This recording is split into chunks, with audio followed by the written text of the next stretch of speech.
Hello साथियों, आप सभी को नमस्कार। साथियों, मेरा नाम अमित सूर्यवंशी है।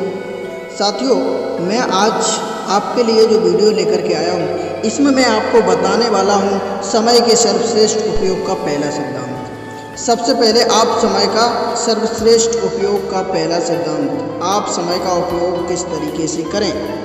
साथियों, मैं आपको बताऊंगा लॉग बुक के बारे में। जी हाँ, समय की लॉग बुक, जी हाँ, जिसे हम डायरी कहते हैं।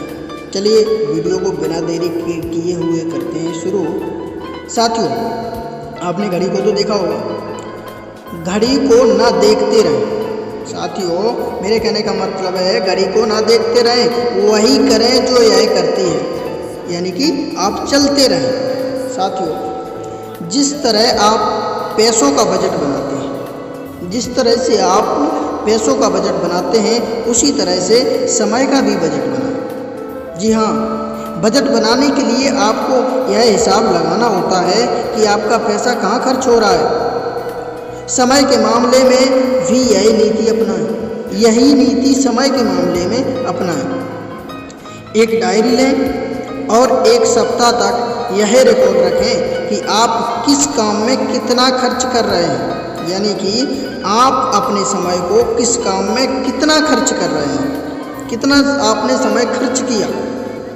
इस को अगर ड्राइवरों की भाषा में कहें तो इसे लॉग बुक कहा जाता है, जिसमें भी लिखते हैं कि गाड़ी कितने किलोमीटर चली और कहाँ से कहाँ तक चली, समय की। ऐसी ही अपने समय की एक लॉग बुक होती है, समय की अपनी एक लॉग बुक होती है। और अपनी लॉग बुक में आप जितना बारीकी से हिसाब रखेंगे, आप अपने समय की लॉग बुक में जितना बारीकी से हिसाब रखेंगे, आपको उतना ही ज़्यादा फायदा होगा।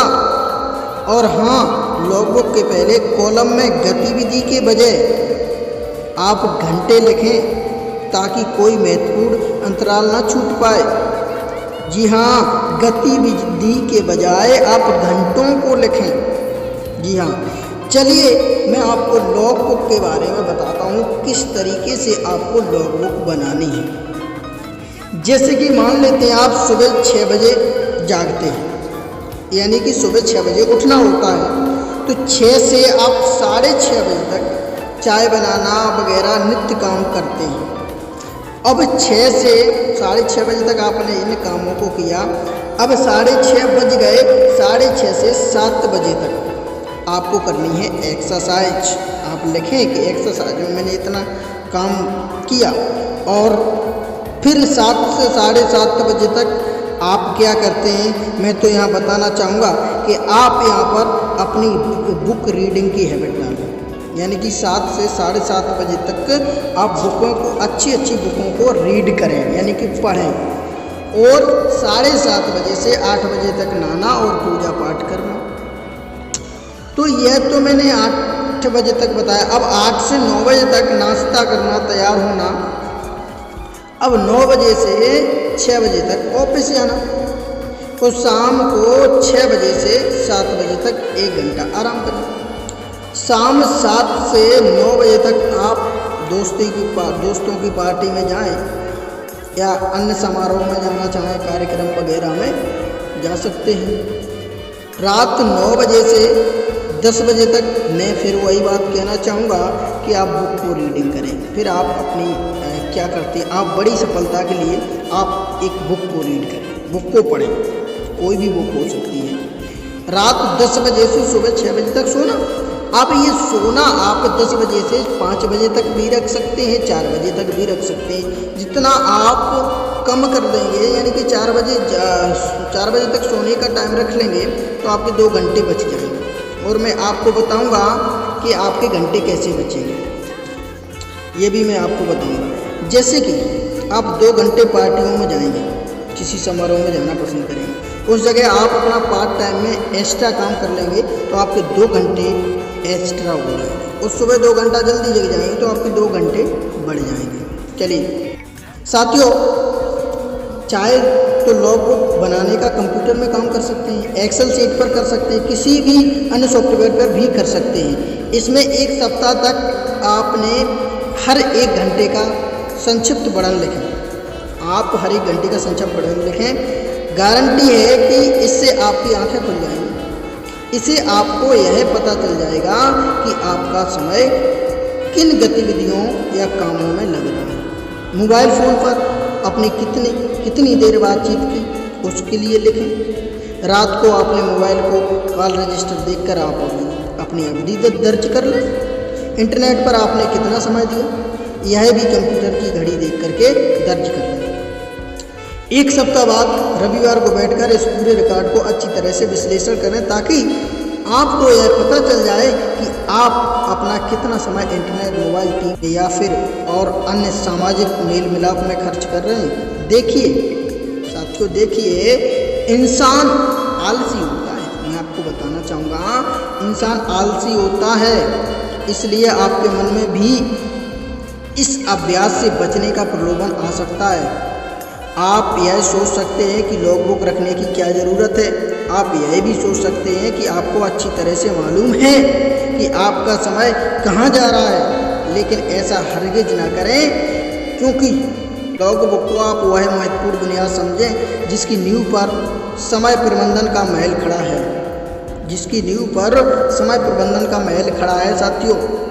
इसलिए खुद को अनुशासित करें और समय के सर्वश्रेष्ठ उपयोग को लेकर के दूसरे सिद्धांत पर पहुंचने से पहले लोग अपनी डायरी को मेंटेन करें, यानी कि लॉगबुक रखें, अपनी डायरी रखें।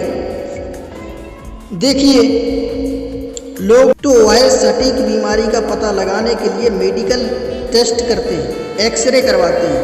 एक्सरे की तरह ही लॉगबुक भी जरूरी है, एक्सरे की तरह ही लॉगबुक भी जरूरी है, क्योंकि इसके विश्लेषण से ही आपको सटीकता से पता चलेगा कि आपके समय प्रबंधन की मूल समस्या क्या है। यह कभी ना भूलें कि समय प्रबंधन की पहली आवश्यकता यह जानना है कि आपका समय कहाँ कितना खर्च हुआ, कहाँ कितना खर्च हो रहा है या हुआ, ये आपको आपकी डायरी बताएगी। लॉगबुक का विश्लेषण है कि इस दृष्टि से करें कि आपके द्वारा किए गए कौन से काम महत्वपूर्ण हैं और कौन से काम महत्वहीन हैं, कहाँ से समय निकाला जा सकता है और किन कामों को पूरी तरह से आंशिक रूप से छोड़ा जा सकता है। जीवन का एक सबसे महत्वपूर्ण यानी कि मूलभूत नियम यह है कि किसी भी चीज़ को करने के लिए आपको पुरानी चीज़ें छोड़नी होंगी, यानी कि कोई नई हैबिट डालने के लिए पुरानी हैबिट को छोड़ना होगा। अगर आपको कोई चीज़ पानी है तो उसकी कीमत तो चुकानी होगी। अब चूंकि आप समय का सर्वश्रेष्ठ उपयोग करना ही चाहते हैं, तो उसके लिए आपको कीमत तो चुकानी होगी। अतः पुरानी चीज़ों, मैं आपसे कहना चाहूँगा, अन्यथा पुरानी चीज़ों को छोड़ने के लिए अपना दिल पत्थर का भी कर लें। जी हाँ सर, अपना दिल पत्थर का कर लें और उतनी ही निर्ममता से विश्लेषण करें जितनी निर्ममता से कोई सर्जन आपके सीने पर चीरा लगाता है। समय की फिजूल खर्ची ना करें, क्योंकि फिजूल खर्ची को जायज़ और तर्क संगत साबित करने के लिए प्रलोभन से भी बचें। उतने ही निपजता से विश्लेषण करें जैसे यह आपके नहीं किसी दूसरे के समय का अवटंग की लॉगबुक हो।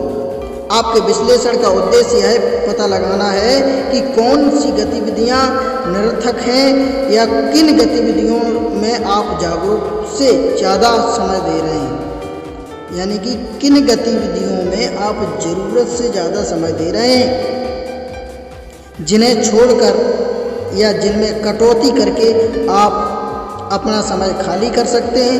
गहराई से सोचें, क्योंकि आप अपने समय को खाली किए बिना नई गतिविधियों को शुरू नहीं कर सकते हैं।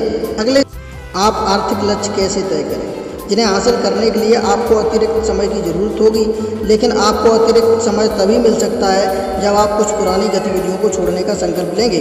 अपना समय खाली करें। विश्लेषण करते समय लाल पेन से उन विवरणों पर गोला कर दें जो आपके अपनी प्रगति के लिए महत्वहीन लगते हैं, जैसे टीवी देखना, मोबाइल फ़ोन और पर बातचीत करना, यानी कि दोस्तों के साथ पार्टियों में जाना, बहुत सारे हैं।